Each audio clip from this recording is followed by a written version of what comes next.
stocking day today, and I have a collage craft for you today. Now, last year we did a collage craft when we did the dots and we did monochromatic collages. So we tried to find magazine clippings and we used markers and crayons and colored pencils and just different scraps of paper and materials that were all in one color. That's what monochromatic means. Today, we're going to do a Christmas chromatic stocking. So if you're able to, print the stocking page that I attached in the folder today. If you're not able to, you can draw your own. All you've got to do is just draw a straight line up top, kind of a straight line down one side, a parallel line down the other side, but then make one side stick out. Because you're going to be covering it up with a lot of different materials, it really doesn't matter if you have the perfect shape for your stocking because you're going to be cutting some pieces out anyway. When you have your image drawn, you're going to want to go around and just collect a bunch of random stuff. It may be that you get crayons and colored pencils and markers in reds and greens, different Christmas and holiday colors. Maybe you have some spare pieces of cloth around, like I grabbed out of my bins today. I got some ribbon of different colors. Some are kind of transparent. Some are curling ribbon for wrapping presents. You may have scraps of paper. You may have pieces from magazines that you can use. Any of those things will work. And what we're going to do is we're going to cut pieces of it and then glue them to our stocking to create a Christmas stocking. So I'm going to get started.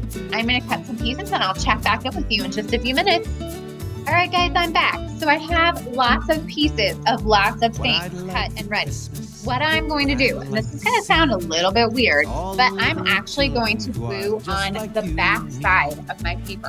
And the reason I'm going to do that is so that on the front side, when I'm ready to cut, I will still have a perfect line to cut, and I won't have to worry about all of the things that I've glued and layered up. All right, so as I mentioned, I've got some cloth, I've got some ribbon, I've got string, I've got some of this lovely fuzzy garland, and I thought that this fringe at the top of this one was super cute. So I want to make sure that I get it at the right spot. I want this fringe to be at the top of mine, and I'm going to make a couple of layers of it, except that I lost my scissors. Oh, there they are. All right, so I'm going to use my trusty hot glue gun. At home, you are just fine if you just have regular glue. It's just going to take a little bit longer to dry. So like everything we talked about the last few weeks, just got to be patient. It'll turn out super cute. I'm going to make a couple layers like that. If I hold it far enough away, you can just barely see the edge of my line there. All right. I think I want some of this at the top too. Add a little flare. Back this up just a little bit so you guys. So I'm just going to keep making straight lines with my glue. Just kind of gluing everything down. One of the cool things about doing a collage is that it has lots of different layers. There's a lot to look at usually with a collage. Some of my very favorite books are actually done and illustrated more like a collage. So instead of an illustrator drawing the pictures, they cut different pieces of paper. If you've ever read The Very Hungry Caterpillar by Eric Carle, even though he has pretty specific things that he's trying to illustrate and show, he does his in a fashion of, he actually paints, and he kind of has like a finger scratch painting of some of his pictures, and then he cuts them apart to give it the shapes that he is looking for. Now, this one is kind of sheer, you can see through it, so I'm going to layer this one over a few other things. I'll layer it over some of these.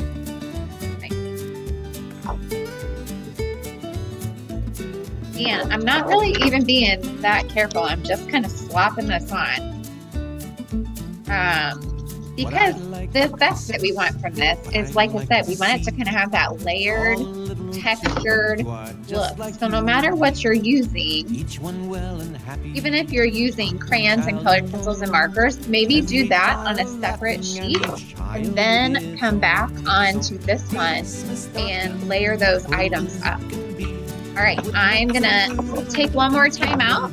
I'm going to glue the rest of these on, and I will come back when I'm ready to cut so I can show you the finished product. It's another quick one today. Okay, guys, I have mine all ready to cut. Now, to some, this may look like a big hot mess, but I guarantee you, when I am done cutting this out, it's going to be a super fun, textured, layered, collaged stocking. All right, so here I go. I'm going to do it on the back side. You guys can watch it take shape from the front. If you don't use hot glue, you're going to want to let this dry probably overnight before you cut, just to make sure that everything is dry and that you don't peel pieces off.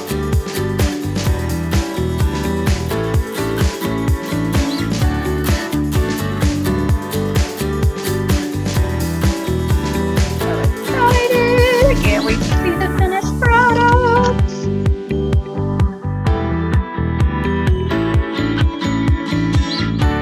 Okay, there's the bottom. And actually, what I'm going to do on the top, because I want my little frills to show, instead of cutting, I'm just going to fold this part over. Voila! Super cute Christmas stocking.